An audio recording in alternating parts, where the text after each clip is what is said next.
Welcome back to 10 About Town, everyone, for this special celebration here at World's Fair Park. We are, of course, in front of the fountains and those world flags, the perfect place to be as we are celebrating the Olympic Games. Of course, the Games are already underway in Paris. Tomorrow, the big opening ceremony, and we are joined now by Tony Cosey, who just has a long list of things attached to his name, from a Knoxville native to a UT grad to, of course, an Olympian. Thanks so much for being with us. Absolutely, pleasure. Well, let's talk about this. You said from the time you were a sophomore, you were competing in Olympic trials. Is that right?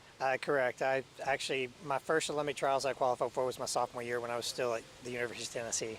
I mean, that has to be exciting. You're a UT student and you're, competing on the world stage. Well, I would say it's one of the toughest trials in the world, but not quite the world stage yet. I had a lot of growing up to do and plenty of training to do, but yeah, eventually that turned into obviously making a berth for the 2000 games. So then you were, as you mentioned, on the world stage. What was it like to compete in the Olympics? It's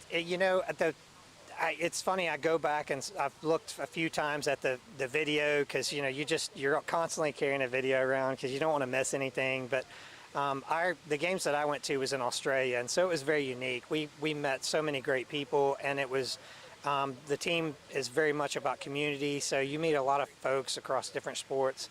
But just being able to see Australia and a country like that, as I'm sure these athletes, there'll be plenty that have never been to France, and Paris is a great city, and just the experience itself, the camaraderie is great. But really just staying focused sometimes is hard, knowing that, okay, this isn't vacation, this is business. And my story is a little unique with the 2000 games. I actually was one of four that my oldest daughter was born when I was in Sydney.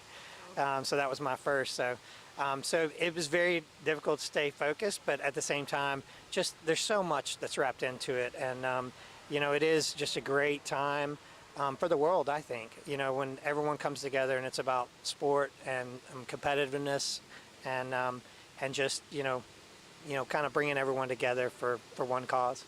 Well, thank you for coming and being together with us at World's Fair Park. And of course, I'm sure you'll be watching the games this year too. Absolutely. Thank you so much, Tony. Good to see you.